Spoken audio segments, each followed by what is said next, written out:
Humabol sa biyahe ang ilang pasahero bago ang posibleng suspensyon ng operasyon ng Port of Abra de Ilog sa Occidental Mindoro dahil po sa Bagyong Leon. Kabilang diyan ang ambulansyang may kailangang ilipat na pasyente sa Batangas. Yan ang tinutukan ni Mav Gonzalez. Nagmamadali ang ilang pasahero sa Port of Abra de Ilog sa Occidental Mindoro sa pangambang hindi makabiyahe pag tumama ang Bagyong Leon. Si Cristeta, kasama pa ang anak galing Batangas Port. Nagmamadali nga po kami makabalik kasi nga po may bagyo po ulit eh. Balik kayo na lang po kami lumawas, bumalik po kami agad.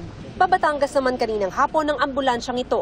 Transfer patient po siya, medyo nahirapan po siya kasi kailangan po sa Batangas po mailuwas kasi kulang po kami dito po sa ospital namin sa Mamburao.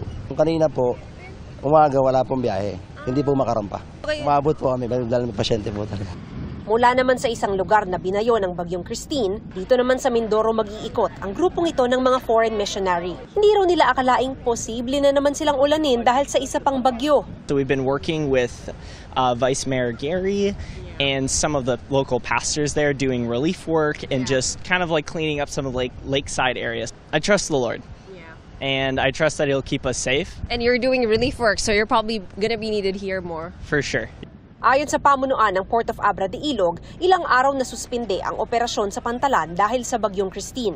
Nitong araw ng Linggo lang sila ulit nagbukas. Sa ngayon, wala pa naman daw abiso kung maaapektuhan ng mga biyahe papunta at paalis dito. Pag signal number 1 ng port of destination or yung port of origin, automatic po nagkakanselado na po ang biyahe.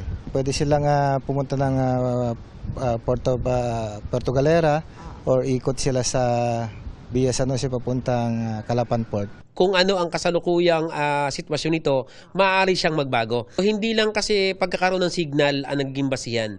Minsan ay kapag sobra ang alon, or ang barko, wala mang kanselasyon ng ating PPA, nagkakansela ang ating mga shipping lines owner. Para sa GMA Integrated News, Mav Gonzalez, nakatutok, 24 oras.